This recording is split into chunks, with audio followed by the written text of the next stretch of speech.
but you've got the data. So talk to us about, let's talk about what you see the trends in real estate being right now and where they're going in the next year or 2 years or 3 years, whatever you're comfortable with in forecasting. Yeah, for sure. So the biggest trend this year in the U.S. housing market is that available inventory of unsold homes is higher than it was last year. So it is 39. There are 39% more homes on the market now than last year at this time. Wow. So that's a lot. Yep. On the other hand, if you zoom out a bigger stretch, so there are 668,000 single family homes unsold on the market in the U.S. right now. Okay. And that's 39% more than last year. But if you go back to 2019, there were like 850,000 Right. single family homes. If you go back to 2015, there was 1.25 million single family homes unsold on the market. Yep. So while inventory is up, it's not up a lot nationally. Yeah. And that has implications. So it has implications in a few ways. And as inventory grows year over year, that implies that there is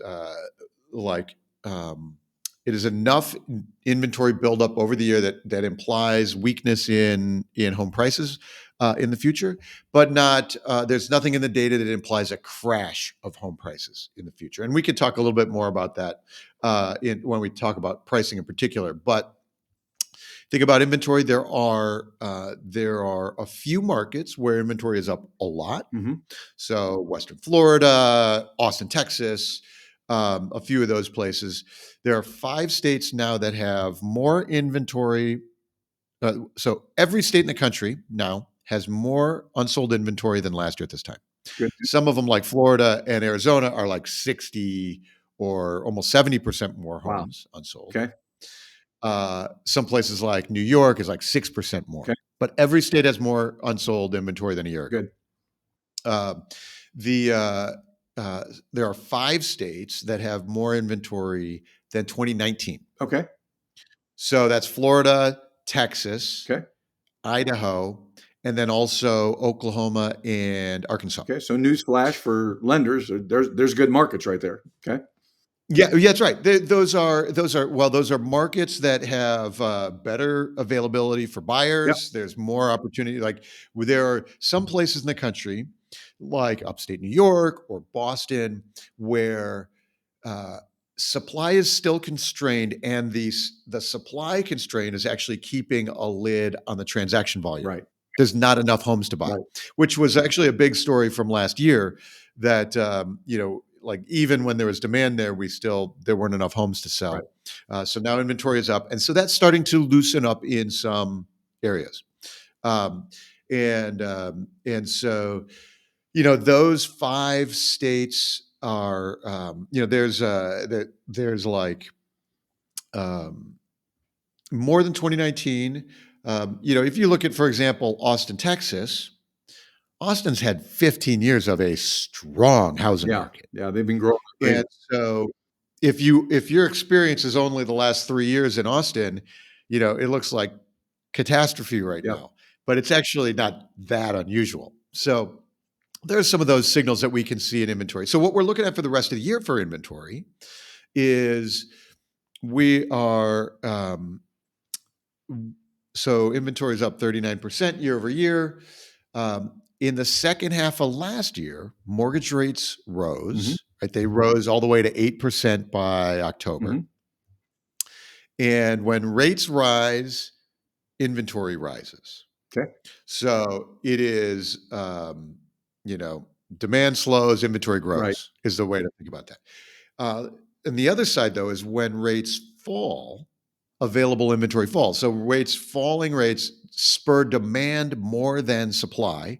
So we buy more, the unsold inventory falls. It's a really clear connection. So if we look at the second half of this year, if we are lucky and we're now finally past the peak in mortgage rates, then we could see inventory decline because we will see a pickup in demand. And that year over year growth in inventory from 39% will compress down closer to 20% by the end of the year. Awesome. Um, Okay. so, we end the year with maybe 620,000 single family homes over the holidays. That'd be like a 20% growth over the previous year. So each year with higher rates, we get slightly more inventory buildup. And one of the questions I get from folks in the industry is when do we get back to normal levels of inventory? Which is what, 1.1 million approximately? Is that Yeah, like a million homes on the market in the middle of summer. And the answer that I see is that if we have multiple years at higher rates, sixes, bounces to seven, multiple years at higher rates, get that inventory to build up back to the old normal levels.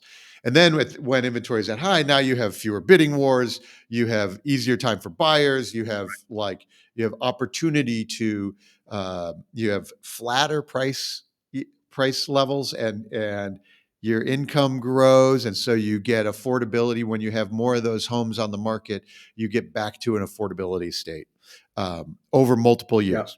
And it's fascinating because it takes higher rates to get us to more affordable yep. times.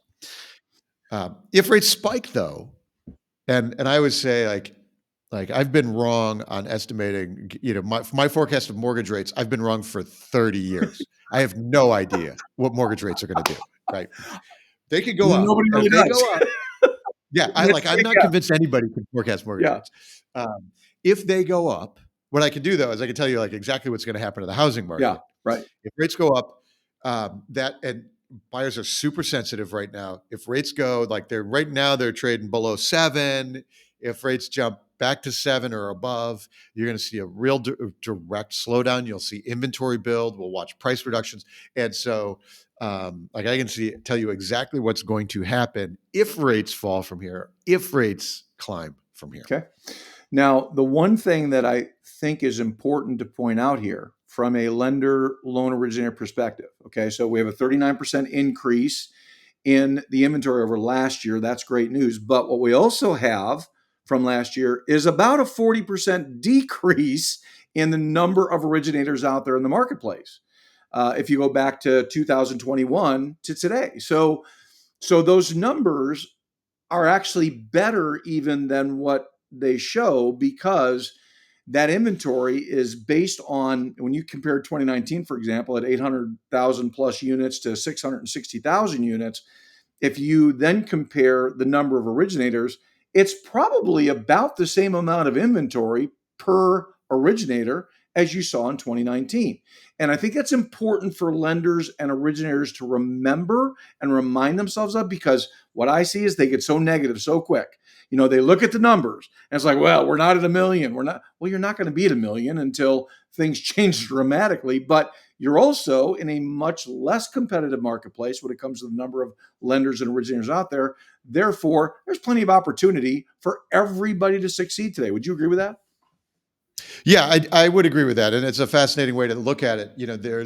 There are fewer transactions, there are a lot fewer originators, and one of the things, we're in this moment of low transactions. We've got demand is on the sidelines waiting, but we get a little bit of inventory buildup, we get a little relief on rates, and I believe that will unleash more. Each notch down in rates will unleash more transaction volume. And one of the things I see on that side is folks look at a market and say, well, we just need rates to fall to get us back to normal. That's a And wrong statement. yeah, it's like, yeah, exactly. Like, it's like careful what you wish for, Right, right? right. Because yeah, while falling rates and 2021 was amazing and that people were buying everything in sight, Yep. and that's great. It was not a healthy market for the participants, and so having rates higher for longer, building that inventory so that there is selection for buyers, so that people aren't priced out and in crazy bidding wars, and first time home buyers can get into homes. Like all of those things need to happen.